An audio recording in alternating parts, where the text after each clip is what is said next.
Está no ar o Prevcast UF, o podcast do projeto Prev Quedas.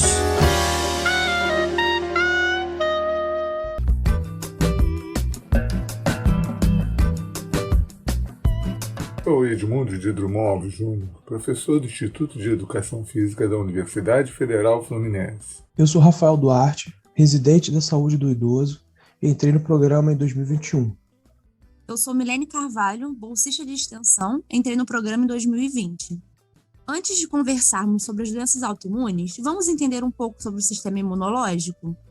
Também chamado de sistema imune, o sistema imunológico, basicamente, garante proteção ao nosso corpo, não permitindo que substâncias estranhas e patógenas afetem de forma negativa nossa saúde. O sistema imunológico é formado por células distintas, órgãos, tecidos e moléculas.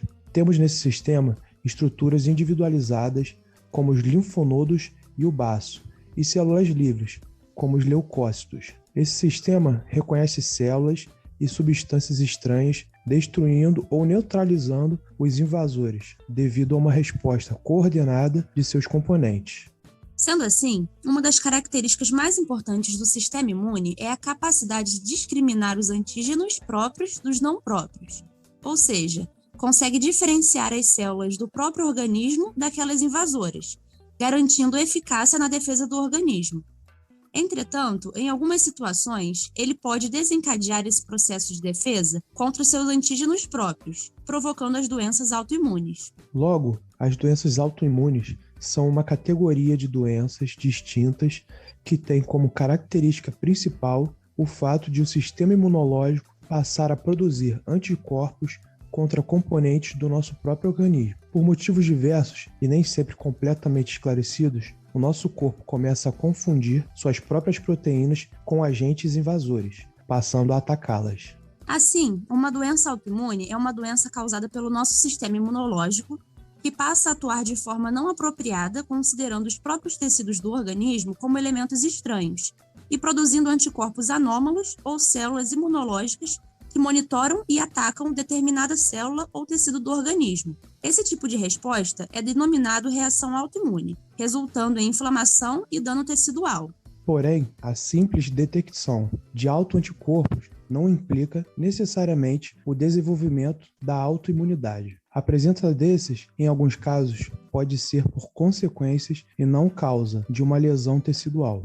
De acordo com o NIDAI, Núcleo de Doenças Autoimunes, o grupo das doenças autoimunes atinge 3 vezes mais mulheres do que homens, consistindo em uma das 10 principais causas de morte em mulheres com idade inferior a 65 anos.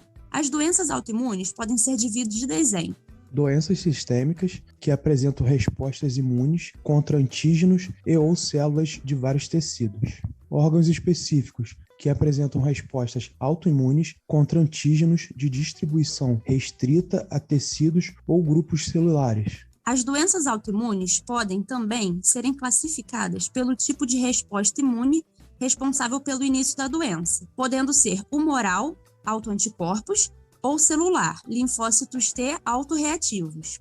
Ainda não há um consenso sobre o porquê dessa manifestação do sistema imune que leva o organismo a produzir um ataque contra si mesmo. Todavia, estudos relatam que existem alguns fatores que podem estar associados ao desencadeamento dessas doenças. São eles: predisposição genética, devido aos genes que o indivíduo carrega, aos fatores hormonais, aos fatores ambientais, por infecções virais, bacterianas ou parasitárias, e alterações imunológicas, por resposta a antígenos próprios e defeito na indução de tolerância imunológica central e periférica. Então, agora vamos falar sobre algumas das principais doenças autoimunes. Lúpus eritematoso sistêmico, mais conhecido como lúpus, é uma doença inflamatória crônica de origem autoimune. O sistema imunológico começa a atacar e destruir os próprios tecidos saudáveis do corpo. Quando a pessoa tem lúpus, ela pode apresentar vários tipos de sintomas e em vários locais do corpo. Alguns dos sintomas mais gerais são a febre, emagrecimento, perda de apetite, fraqueza e desânimo. Outros, específicos de cada órgão, como dor nas articulações, manchas na pele, inflamação da pleura, hipertensão e ou problema nos rins. A artrite reumatoide ocorre quando o sistema imunológico ataca seus próprios tecidos, incluindo as articulações. Dentre os sintomas mais comuns são os da artrite, dor, edema, calor e vermelhidão em qualquer articulação do corpo, principalmente mãos e punhos. A coluna cervical também pode ser envolvida. A inflamação das articulações provoca rigidez matinal, fadiga e, em caso de progressão da doença, a destruição da cartilagem articular, e os pacientes podem desenvolver deformidades, prejudicando a realização de algumas atividades cotidianas e também profissional. As deformidades mais comuns ocorrem nas articulações periféricas, como os dedos em pescoço de cisne, dedos de botoeira, desvio ulnar e hálux vago, joanete. A síndrome de Sjögren é uma doença autoimune caracterizada principalmente pela secura ocular e na boca, associados à presença de autoanticorpos ou sinais de inflamação glandular. Algumas células brancas, chamadas de linfócitos, invadem vários órgãos e glândulas, principalmente as glândulas lacrimais e salivares, provocando um processo inflamatório que acaba comprometendo suas funções. A diabetes tipo 1 normalmente se desenvolve na infância ou adolescência, mas pode acometer adultos também. Ela ocorre quando, por equívoco, o sistema imunológico ataca as células beta, fazendo com que pouca ou nenhuma insulina seja liberada para o corpo, gerando insuficiência. Sendo assim, a glicose fica no sangue e não é utilizada como energia. Os sintomas mais característicos são sede, diurese e fomes excessivas, emagrecimento importante, cansaço e fraqueza. A tiroidite de Hashimoto é mais uma das doenças autoimunes. Ocorre quando os anticorpos produzidos pelo organismo acabam atacando as células tiroidianas e destruindo-as. Ela é a causa mais frequente do hipotiroidismo, diminuição dos hormônios tiroidianos. Alguns dos sintomas são cansaço excessivo, queda de cabelo, pele fria e pálida, baixa intolerância ao frio, aumento fácil do peso e dores musculares ou na articulação. O vitiligo é uma doença caracterizada pela perda de coloração da pele, devido à ausência ou diminuição de melanócitos, que são as células responsáveis pela melanina. A doença apresenta manchas brancas na pele com uma distribuição característica. Os tamanhos podem variar. Alterações ou traumas emocionais podem desencadear ou agravar a doença. A anemia hemolítica autoimune ocorre quando o indivíduo adquire ou produz um anticorpo que destrói suas próprias hemácias, glóbulos vermelhos.